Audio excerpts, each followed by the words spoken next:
Hello dear learners, hoping that you are keeping fit or good health and I'm also fine. Dear brothers and sisters, আপনাদের অনেকেরই রিকোয়েস্টে আমি নতুন course শুরু করেছি। আপনারা অনেকেই আমাকে প্রায় সময় বলেন, sir I understand English but I can't speak ইট। আমি ইংলিশ বুঝি কিন্তু আমি ইংলিশ পারি না। What's the first step of English learning? English শেখার জন্য প্রথম পদক্ষেপটা কি হতে পারে?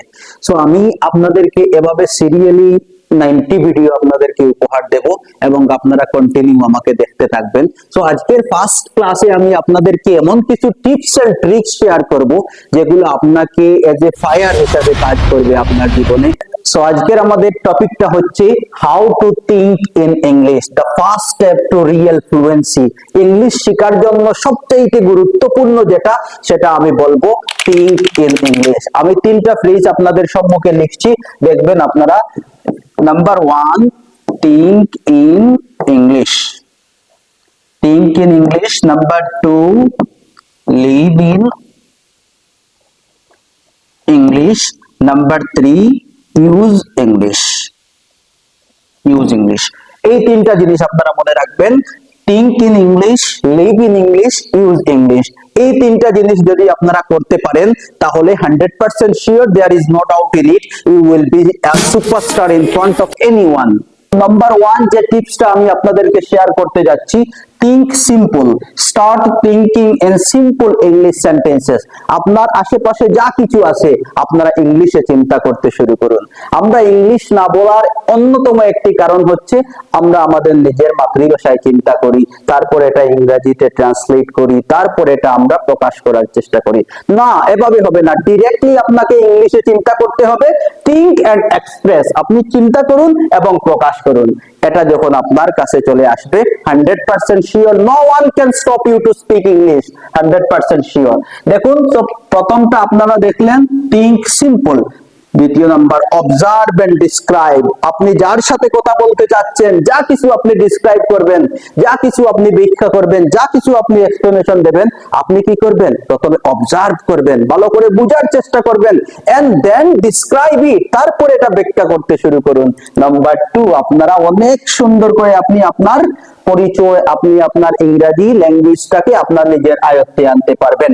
টুক around and describe things in English. যা কিছু আপনি দেখছেন, সাপোজ এই পেনটাকে নিয়ে আপনি ইংরেজি বলুন, this is a pen, this is a very good pen, it's helps us to write something on the board, like this you can speak with the pen, with the board, with anyone, with anything যেটা আপনার অ্যারাউন্ডে আছে, আপনার আশেপাশে আছে, এটাকে আপনি ইংরেজিতে ব্যাখ্যা দেওয়ার চেষ্টা করুন। নেক্সট ওয়ান দেখুন, সেলফ টক।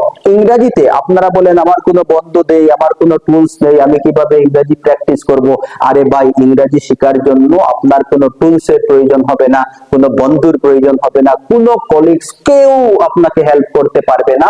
যদি আপনি নিজে চান তাহলে আপনার সেলফ টক, আপনি নিজে নিজের সাথে কথা বলে আপনি আপনার জার্নিটাকে পরিবর্তন করে দিতে পারেন। আপনি আপনার নিজের সাথে কথা বলে আপনি আপনার এই বিশ্বতে আপনার পরিচয় গড়ে তুলতে পারেন। কিভাবে বলবেন? আপনি এখানে রেখে talk to yourself in English every day. আপনি নিজের সাথে প্রতিদিন কথা বলুন। আপনি ঘুম থেকে উঠেছেন, আপনি বলুন I wake up from the sleep just now and will take my breakfast, I will go to school, I will go to work. Like this you can talk to yourself. It can help you, boost you to learn English, to improve your fluency. Inshallah, there is no doubt in it. Next দেখুন, daily practice. আপনি যদি practice না করেন ভাই, তাহলে আপনার দ্বারা English শেখা হবে না। মনে করুন আপনি যদি 100টা বই পড়েন, হাউ টু কুক নামের 100টা যদি বই পড়েন, আপনি কি কখনো রান্না করতে পারবেন? বই পড়ে রান্না করা শেখা যাবে না। আপনি যদি সাইকেলিং যদি শিখতে চান, 100টা যদি সাইকেলিং যদি আপনার শেখার ভিডিও পড়েন যে how to ride a bicycle, যদি আপনি 100টা বই পড়েন তাহলে 100% sure, no one can help you to speak English, no one can help you to ride a bike. 100% sure. আপনি যদি 100টা বই পড়েন যে হাউ টু ওয়াক, আমি কিভাবে হাঁটতে শিখবো, আপনার হাঁটা কখনো শেখা হবে না। ভাই, একটি শিশু যখন মায়ের গর্ভ থেকে ভূমিষ্ঠ হয় পৃথিবীর কুলে, তখন কিন্তু তাকে প্রথমে গ্রামার বই ধরিয়ে দেওয়া হয় না, প্রথমে গ্রামার শিখো তারপর কথা বলো। না, বাচ্চাটা কি করে শুনে তারপর সেটা রিপিট করে, সেটাকে কি করে অবজার্ভ করে তারপর সেটা কথা বলার চেষ্টা করে, সেই আপনাকে ইংরেজিও ঠিক তেমনি ভাবে আপনার মধ্যে আসতে হবে।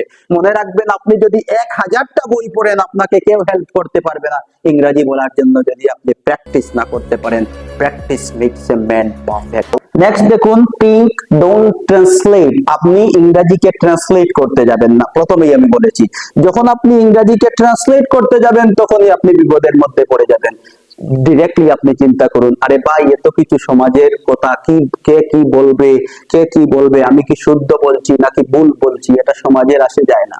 সুতরাং আপনি একদিন আজকে যেভাবে আপনি স্টার্ট করছেন, আগামী দিন সবাই ক্ল্যাপ দেবে। মনে রাখবে যে every fluent speaker once a beginner. প্রত্যেকজন ফ্লুয়েন্ট স্পিকার একদিন একজন বিগিনার ছিল এবং তারা আজকে ফ্লুয়েন্ট হয়েছে। তারা যদি বসে থাকতো তাহলে আজকে তোমার মতো এখানেই থাকতো। সুতরাং সবচেয়ে গুরুত্বপূর্ণ অঙ্গ হচ্ছে আজকে থেকে আপনি স্টার্ট করুন, বসে থাকলে হবে না। আপনি যদি বসে থাকেন তাহলে এখানেই থাকবেন, আপনার পরিবর্তন এবং আপনার ইমপ্রুভমেন্ট জীবনেও আসবে না। আজকে আমি তোমাদের সম্মুখে প্রতিজ্ঞাবদ্ধ একটি বাংলা গানের একটি ছন্দ মনে পড়লো, যদি লক্ষ্য থাকে অতটি বিশ্বাস হৃদয়ে, হবে হবে দেখা, দেখা হবে বিজয়ে। এই কথাটা তোমাদের মনে রেখে তোমরা প্র্যাকটিস করো এবং আমার এই টিপস গুলাকে তোমরা ফলো করো। শেষ আমি বলছি, think in English, live in English, use English. যদি ভিডিওটা ভালো লাগে সবাইকে ছড়িয়ে দাও এবং নেক্সট এপিসোড পেতে আমার চ্যানেলটি সাবস্ক্রাইব করো এবং শেয়ার করো। ধন্যবাদ, থ্যাংক ইউ।